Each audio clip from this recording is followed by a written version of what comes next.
hopefully we should be going live. Yes, we are live. Hello, welcome to Cooking in the Doctor's Kitchen live. We are on Facebook only now because YouTube's got some issues.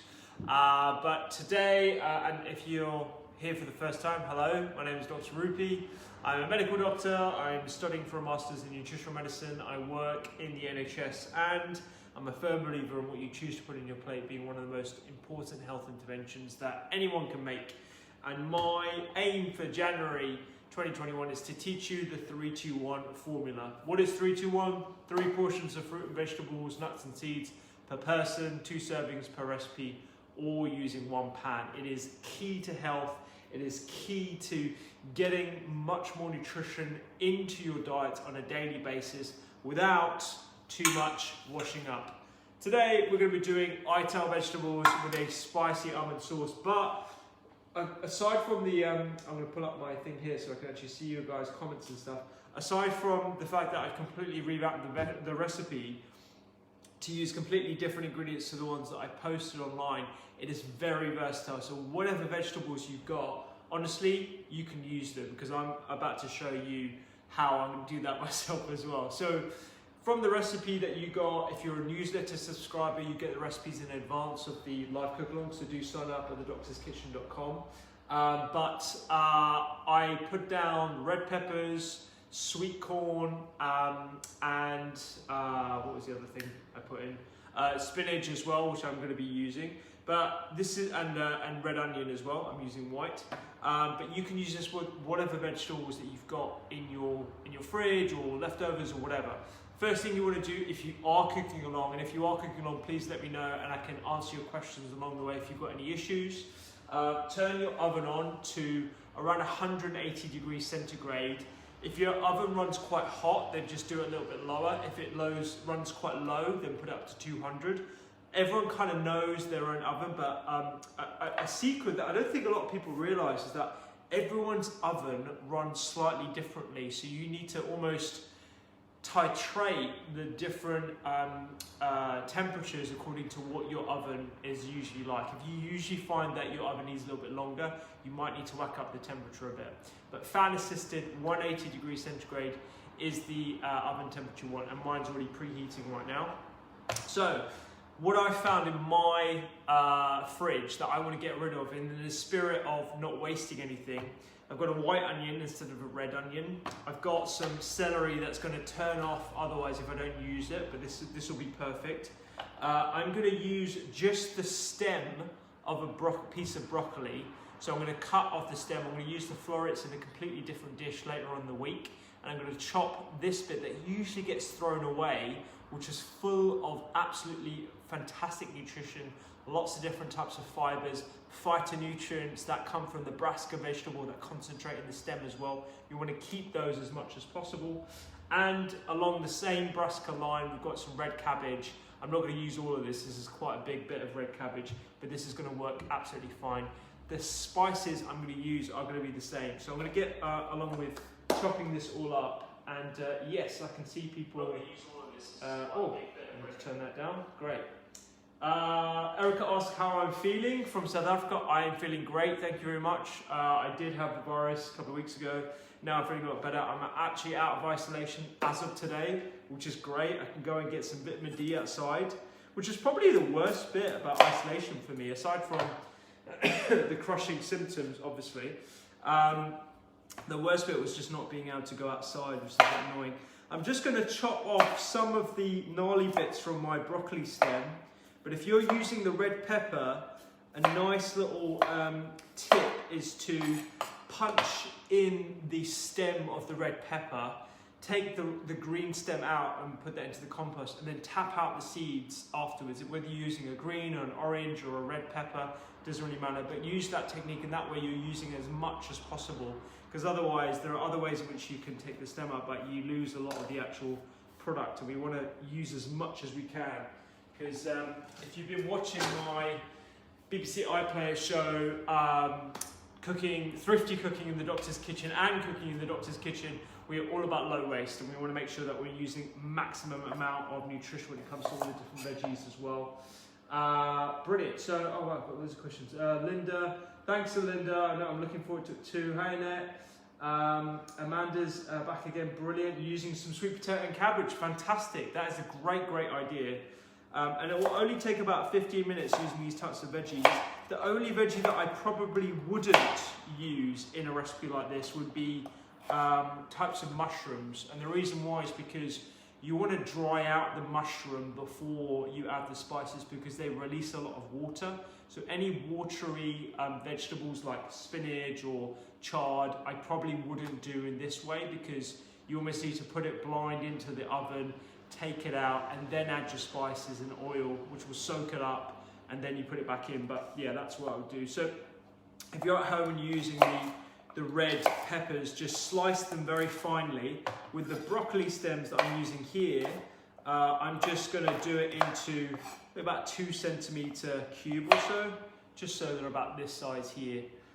You can eat these raw as well. I tend to put them into the base of curries or stews, but don't throw them away. I'm throwing my knife at you guys in an aggressive way. Don't throw those away because they are really good sources of nutrition. Celery and things like radish, people don't realize that you can bake these, and that actually they retain a lot of their sweetness and their crunch as well, but it just mellows it a bit. I find if you use celery sticks in like a salad, they're just really they're quite tough and they've got those fibrous stringy bits, but if you bake it or even throw them into the base of a stir fry, or we did a green gumbo at the start of the week. This is where these celeries are still here. They're a lot more palatable for me. But you know, if you like raw celery in your salad, then go for it. Who am I to judge? Who am I to judge? Oh, thank you, Claire. You bought my book. That's amazing. If you bought the book, fantastic. And there's one thing: if you have bought the book, you don't have to, but if you have bought the book, please do use the QR code, because I think it's the coolest thing that I've ever come up with. The QR code, when you scan it with your phone, it will come up with a digital shopping list, so you can buy your ingredients or go to the supermarket with a list in the palm of your hand, rather than having to scribble onto a post-it note or whatever you use. And it's the first book in the world that has ever had that technology, and it's that hybrid between digital technology and the beauty of having like a physical book in your hands. I absolutely love it. I should really get on with this recipe because I'm not keeping up with it. So we've got Zainab asks about adding stock, veggie, chicken, beef, whatever for added flavour. Yeah, you could use stocks and stuff. For this recipe, I mean, we're going to be putting it into the oven blind, so I wouldn't add stock to it. But you know, for stews and casseroles, yeah, absolutely.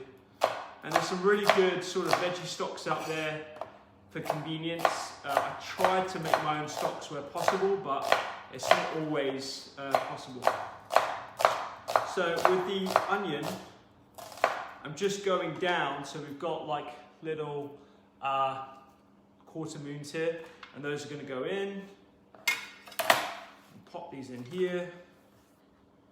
And with the red cabbage, I'm just going to take probably maybe even an eighth of this, just using my paring knife. And the red cabbage will bleed its colour over the rest of the veggies because we've got white onions instead of red, and then the celery's got a bit of white in there as well. But with this, all I'm going to do is just shred it. And again, we want to keep some texture to this.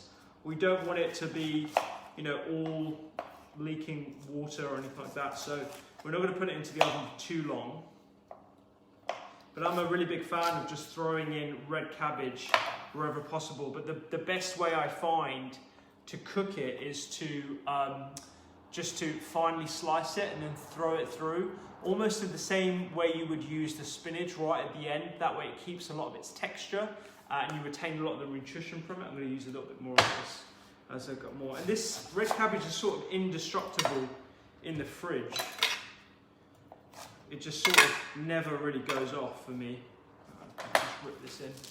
All right, now the best bit about this recipe is the Ital spice mix. And Ital really comes from sort of Caribbean, that's sort of the heritage of this. hence why we're using things like sweet corn and peppers. You can use different sort of peppers like Scotch bonnet and stuff, but obviously that'd be very, very hot. So with this, we're going to go in with 4 different types of spices, and it's this combination of spices that really lifts what are otherwise quite bland vegetables. So we're going to go in with cayenne pepper, one of my favourite peppers, very popular in Louisiana cuisine, Caribbean cuisine. Quite a lot of heat, so if you're sensitive to heat, you might want to go easy on the cayenne. But we're going to go in with about a teaspoon because I like my heat. But if you don't like your heat, just use a little bit less. In that goes. I'm also going to be using cayenne pepper in the spicy almond butter sauce. So I'm going to pop it into my bowl here, just so I don't forget to use the spice. So that's the cayenne pepper done. That goes over here. Cumin, so I've got cumin seeds because I don't have ground cumin, but if you've got ground cumin, wonderful, it just makes it easier to combine. About a teaspoon of your cumin goes in. Allspice, love allspice, beautiful spice that probably gets left at the back of the cupboard because people don't know how to use them, but allspice is very, very strong. It's got that collection of different phytonutrients. It's up there with like clove and cinnamon when it comes to the inflammatory index, so we want to try and use that as much as possible. Popular in Caribbean cuisine as well, and Creole cuisine. And the last thing is ground coriander. Love ground coriander.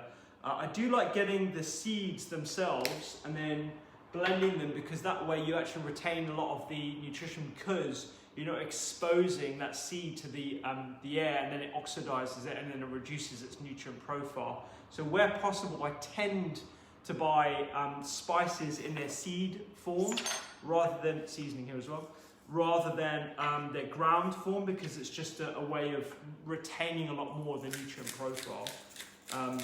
Black pepper goes in, and we're going to throw in some olive oil for this, but if you wanted to use a sesame oil or even a coconut oil, that would also work well with the flavor base of this recipe. About 2 tablespoons. And we want to move this around, and the smell already is absolutely delicious.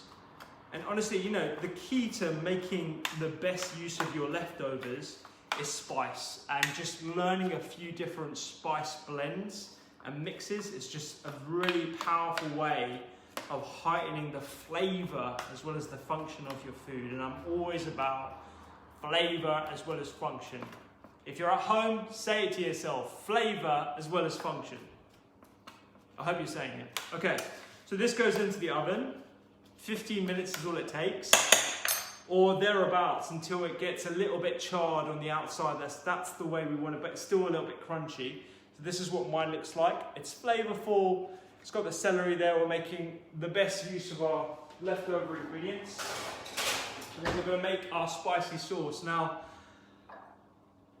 apologies, again I'm cheating because I don't even have almond butter, I've only got peanut butter, because I've been isolating, I haven't been able to get all the ingredients that I wanted. But if you've got any nut butter, even tahini would also work with this. So if you're allergic to peanuts, or you've got issues with any other sorts of nuts and you're okay with seeds, then tahini, as long as it's been produced in a place that doesn't handle other sorts of nuts, then that could definitely work as well. I've been ignoring, the comments here. So Angela says hi, using sweet potato and cabbage, Amanda, that's brilliant. Let me know how that gets on as well. With the sweet potato, what I would do is make sure you're chopping it really, really fine, like less than a centimetre thick, or even into matchsticks. So if you julienne it, that would work really well, because that will definitely cook in about 15 minutes. If they're too thick, then they might take a little bit longer in the oven. And if you've got other veggies like cabbage, then that might actually take a little bit more time. And then the cabbage will be overcooked and your sweet potato won't be cooked to the same degree. So you want to make sure that those are the same as well. Claire, thank you so much for getting the book as well. Regardless if you get the book, I just want people to learn the 3-2-1 formula. Remember, say it to yourselves: 3 portions of fruits, vegetables, nuts or seeds, 2 servings per recipe, double it for 4, 1 pan. 1 pan is the way to make stews, curries, casseroles, you name it, you can make it. Fred from Ontario again, hey, great to see you again. Lorna's been cooking my recipes every night, and you can save the video and cook it later on, absolutely. They're all saved on YouTube as well if you guys don't use Facebook, so you can watch them on YouTube, that's totally fine. Jessica King, you love the iPlayer series? Oh, brilliant. You watched the first one, that was great. I think if you like the first series, then you're really gonna like the current one, Thrifty Cooking in the Doctor's Kitchen. And for those who are watching outside of the UK, there are ways in which you can access the iPlayer using VPNs. But Thrifty Cooking in the Doctor's Kitchen is one of my most proud sort of projects, because we managed to do recipes that use a 3-2-1 formula and get the price per portion across the series of 18 recipes down to around 90p a portion. So, you know, healthy cooking on a budget is achievable, and I want to educate people in how that is possible as well. So yeah, that's great. Would you serve this with anything like pita, or is it enough with a nutty sauce? I actually see this as like a light lunch or a light dinner, so I wouldn't actually serve it with anything else. However, whole grain pita would work really well, or even a roti would be great. So that's just, you know, chapati bread on the side.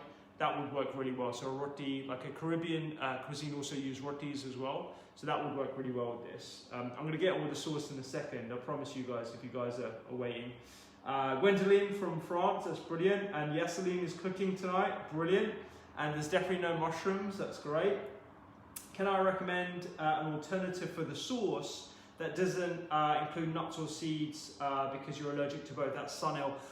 Yes, so if you wanted to make a sauce that kind of mimics the flavors, what I would do is a little bit of coconut milk, full fat coconut milk, or coconut cream, and what I'm about to do now, which is the cayenne pepper, salt, pepper, a little bit of soy sauce, as long as you're not allergic to that, a tiny bit of sesame oil or olive oil would do, and that would make a lighter sauce as well. You wouldn't need to, I need to do a little bit of hot water. You reminded me, Sunil, that's great. I need a little bit of hot water to thin out the peanut butter, but if you're using coconut cream, you wouldn't need to use water because it would be thin enough. So that's one way in which I would use a sauce instead of the nuts if you're allergic to that, so that's a great point. All the recipes that I'm cooking, they're not all from the new book. So this recipe, for example, is on the Doctor's Kitchen website. I am actually also starting an app, and the app, you'll get a lot more information about it if you're subscribed to the Doctor's Kitchen newsletter, but the app is going to be a world first in that we're going to create recipes that have health benefits as evidenced by the literature reviews that we do. So whether you're eating for skin health, brain health, heart health, fertility, we've done all the research behind the ingredients, created recipes out of those, and such that you can meal plan within 30 seconds and actually do your shopping digitally as well. And that's going to be on the doctorskitchen.com newsletter. Next month we're going to be launching with an app. So yeah, and it's going to have premium recipes with step-by-step guides. It's going to be, yeah, I'm really excited about it, and I hope people enjoy using the app too. I'm going to start making the sauce whilst I'm yabbering on. So, I'm using peanut butter. If you're using almond butter at home, totally fine, or coconut milk, or coconut cream. Coconut cream would work probably better because you want a little bit of thickness. I'm going to go with a heaped teaspoon and some soy sauce, just a splash of soy sauce. I'm going to be using honey, but somebody actually asked me on social media earlier if they could use something else like maple syrup. Absolutely. You could also use, just tip it out. You could also use like a demerara sugar or coconut sugar, but if you didn't want the added sugar, that's totally fine as well. It just wouldn't be balanced from a chili point of view, so you just want to make sure that you're using not too much chili, so maybe half the chili amount, because otherwise it will be, yeah, it'll be pretty hot. Again, I'm swapping an ingredient because I don't have lime, so I'm going to be using lemon. Oh, Claire bought my book in Sainsbury's and it had an extra recipe in. Yeah, it does have an extra recipe in. Could you use eggplant in this recipe? You could actually, but the other thing is, with eggplant or aubergine as it's known in the UK, you'd have to, what I would recommend is cutting it into chunks and again blind baking it in the oven to reduce the moisture, and then adding the spices, the oils and the rest of the veggies, because it does need a little bit extra cooking and you want to get rid of some of the extra water as well. So that would definitely work. Absolutely. Carol's in from the south, and you made the 5-bean soup today, and it's lovely. Thank you, Carol. Appreciate that. Yeah, the 5-bean soup is a recipe from the book. I love that recipe. It's literally what it says on the tin. It's got 5 of your 5 a day, or 10 a day. If you read the book, you know what my thoughts are about 10 a day and getting as many different veggies as possible. Zainab's substituting cayenne for sweet paprika. Absolutely, that would have been one of my suggestions as well. If you don't have cayenne pepper, the other thing you could use is just like regular chili flakes or even regular chili powder. But just be careful with chili powders, because if you get like Kashmiri chili powder, which is like a deep red color, that is super hot. So yeah, you just want to be careful with that. We'll use a tiny bit of hot water just to thin it, very, very small amount. It doesn't actually need that much. And I'm going to try it as well, because the honey's quite loose, the one that I'm using. And a tiny bit of salt, some pepper. Pretty sure I've used everything. And it smells absolutely gorgeous already. Cool. Oh, Jordana listened to my podcast with Dr. Rachel Gow. It was brilliant, very helpful. Thank you very much. If you haven't listened to the podcasts, we cover a multitude of different subjects. We're currently doing a brain series at the moment. So the last one to come out was with Dr. Tara Swart, all about how to manifest your dreams and sort of the science behind the law of attraction. But the one before that, which was with Dr. Rachel Gow, that was all about ADHD. So what are any nutritional sort of guidance that we can give to parents of children or even adults who might suffer with attention deficit disorder? And it's all about good quality healthy fats, maintaining a good amount of omega-3 that you can either get from supplements or things like oily fish and other sorts of plant-based sources like walnuts and chia. But I really love doing the episode because Dr. Rachel has been studying this not only from a research perspective, but also from the perspective of a mother, because she is the parent of a child with ADHD. So it's a really good listen. If you're watching this on YouTube, the links to the podcast are down below. So do go check it out. And there's a whole bunch of other topics that we do, like immune health, supporting your brain, cognitive function, as well as a whole bunch of topics on other aspects of lifestyle, like yoga and meditation and sense of purpose. And we're doing a lot of those things as well. Someone's in from New Mexico. Congratulations, Karen, on the new presidency. You're making the red bean juvetzi. You can do that in the pressure cooker. Absolutely, you can. The red bean juvetzi is like a Greek dish with loads of like dried herbs, red beans, and it's one of those dishes where you literally just put everything into the pan and let the pan cook itself, and that's why it's one of my favorites from the book. But you'll love that recipe. Tara's, can you still make your soy ginger roasted veggies from? Oh, you still make my soy ginger roasted veggies from the first book. Thanks, Tara. I appreciate that. I use that quite a bit. Chris is in from Worcestershire. Angel's from Solihull. Shout out to Solihull. Made your coconut and tamarind dal yesterday from the new book. Delicious. Thanks, Natalie. So that recipe is one of my favorites because it's got all those classic Indian flavors in as well as the coconut. And I love making dals. It's like one of my favorites. Tina, hey Tina, you got the new book and you love the podcast about ADHD. Thank you so much. It's all about eating on a budget. Tina is a professional chef herself, and she helps out with the culinary medicine program down in Bristol. So she's a brilliant person. Thanks, Tina. The app sounds amazing. Thanks, Amanda. I really appreciate it. We're going to be doing the app stuff for families as well at some other point. So when you're meal planning for like 3 or 4 people, you can literally meal plan in 30 seconds. You click, I want this recipe, this recipe, this recipe. This gives you the shopping list. Where do you want to get it from? Do you want to go to the market yourself, or do you want online delivery?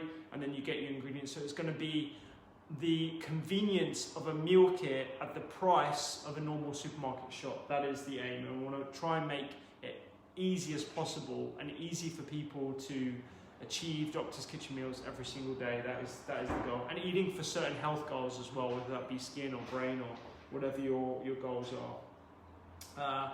Tara says the Kashmiri chili powder is the mild one. The Kashmiri powder that I've had is really hot, so maybe I've got that wrong, maybe I've got the wrong chili powder, but yeah, the one that I've got, it really just blew my head off. The cinnamon green, thank you so much. Yusuf had the cinnamon green bean and mushroom curry. It's one of my favorites, very simple recipe, not too overpowering with the spices, but that's great. And T-Day made the Burberry curry. Again, that's one of my favorites from the second book. And thanks so much for listening to the podcast. It really does help with all the support. And if you could rate it on the podcast app as well, wherever you listen to it, it really does help spread the message too. Great. And Carol, thanks so much. If you're interested in the app, you're gonna want to be on the newsletter, and we will be talking about the app very soon. I better check on the veggies to make sure I haven't burnt them. I hope I haven't burnt them. They don't look burnt. All right. So we just want to probably put in for a little bit longer. So the veggies at the moment, you'll see the onions have got a little bit of charring on them. The smell, if you're cooking this at home, you'll know exactly what I mean. Allspice, cayenne pepper, the cumin combines for that delicious flavour, and that smell is amazing. I'm going to move these around slightly, just so the veggies on the underside get a chance to char up as well. So we're moving the celery on top. I've got the red cabbage as well. It all looks incredible. And with that spicy sauce as well, it really does make a difference. Now, another thing that I've done in terms of cheating it slightly, I've got some tomatoes. I've been meaning to get through these tomatoes at some point this week, and so that's why I'm going to be chopping these and putting them on top, as well as the spinach leaves as well that I've got here. So I'm going to be doing that. You don't have to, if you don't want to, you don't have them, that's totally fine. But I just thought I just want to get through all my vegetables as much as possible, because it's close to Friday, and yeah, we want to get through them. Let's see. Made carrot and courgette laksa. That's a really good recipe. I actually did that recipe with the Happy Pear Boys, who are the twins from Ireland. I've been down to the Happy Pearville a bunch of times. They are such a good crack, and we made the carrot courgette on YouTube, so you can go check it out. You grate it straight into the pan. It literally takes about 10 minutes. They managed to do it in 5 minutes, so watch out for that YouTube video. Ben says the app sounds great, thank you very much. Somebody listening to me on Club Asia Radio. Can I do recipes to lower cholesterol? So it's actually something that we're going to be doing on the app. So cardioprotective recipes, what is the evidence behind the things that we should be eating? How can we put that collection of ingredients into meals, and then how we can suggest that according to your dietary preferences and taste as well. That's what we're going to be doing during the app too. Sweet potatoes are a triumph, and the sauce tastes amazing. Thanks so much, Amanda. Do appreciate that. Plant-based foods naturally lower cholesterol. Yeah, so they contain phytosterols, and phytosterols are things that we actually have put into supplements and tested for their effect on LDL cholesterol, which is not technically a cholesterol, it's a lipoprotein transporter. So there's a bit of a misnomer, but it does reduce markers of cardiovascular disease, which is why we're doing that. Am I doing recipes for managing CKD in the app? Not at the moment, but at some point we want to be able to cover literally everything you can imagine. It does mean that some recipes and some sort of health goals are not, they won't have as much evidence base behind them, but we want to be open and honest about what we can say about food, and generally it always hits those healthy eating principles: high fiber, lots of different colour and variety, quality fats, eating whole and largely plants. Let's check on the plants. All right, these are ready. So this is the technique I always use.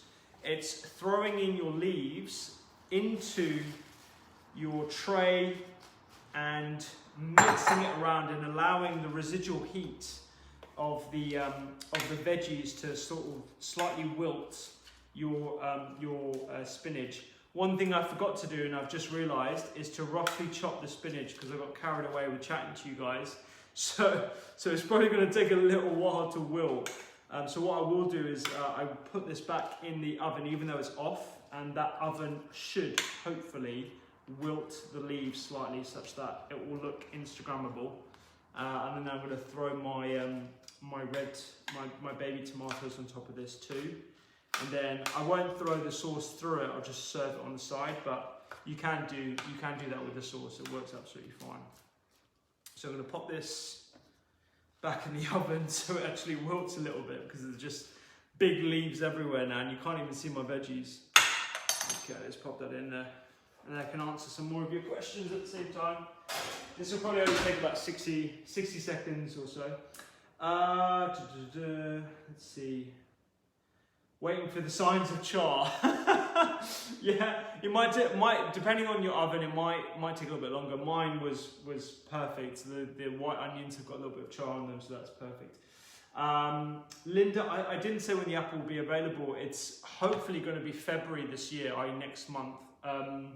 However, it just depends on whether we can get the technology and the recipes all sorted. There'll be about close to 200 recipes, and all the recipes are going to have step-by-step guides as well. So super excited about it, but watch this space and I'll definitely be shouting about it at some point soon.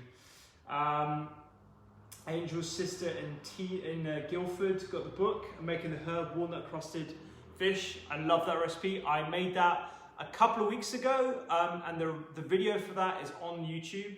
So if you want a little bit of direction or you want to cook along with me, you can watch it on YouTube, and it just gives you a little bit of direction as well. So tell your sister Tina, appreciate getting the book. It really is appreciated. And I hope everyone's sort of understanding the benefits of 3-2-1 as an approach to how to eat well every single day, because it can be as simple as that formula. It doesn't have to be complicated. And I think with dietary patterns, whether you're choosing low carb or Mediterranean or keto, it does get a bit confusing, and I want to kind of simplify the healthy eating process, and 3-2-1 is my gift to everyone to, just use that as a mantra when you're making recipes or choosing recipes yourself. All right, so our greens are wilted, as you can see here. Just going to mix them around a little bit. I'm going to throw some tomatoes on top, a little bit of my sauce, and then that will be it. And the smell, like I said, of that cumin, the allspice, that is beautiful. And just for those looking for the signs of char, if you have a look at mine, you'll see the white onions and the red cabbage. They've got a little bit of, they've caught a tiny bit there and a tiny bit there. That is exactly what you want. A little bit of caramelization, a little bit of extra flavor. This is what 3-2-1 cooking is about. Like I said, this is a light dinner. If you wanted to increase the protein content of the meal as well as the fiber content, and you wanted to keep it plant-based, you could easily put red kidney beans or ideally black-eyed peas, because that will be more in keeping with the flavors and the origin of the dish. But popping that in the middle of the table, a little bit of the sauce, some of these tomatoes that I'm going to chop up and put on top as well before serving. That is the way to eat well, and it's super simple. 25 minutes, and I've been yabbering to you guys at the same time, so thank you very much. Beverly, thanks for the tip for chopping the spinach, my pleasure. And the green bean salad is great. It's one of my favourites. Amanda says she wishes that the kitchen was as clean and tidy as mine. I mean, like, this is kind of messy for me, but yeah, I appreciate that. And thanks, Carol, for joining the live. Thank you for everyone for joining the live. It's very much appreciated. I want to try and do this as much as possible when it comes to the current situation that we're in. So, oh, you're in the midst of homeschooling. That's probably why your kitchen's so messy. But yeah, it's very easy to achieve.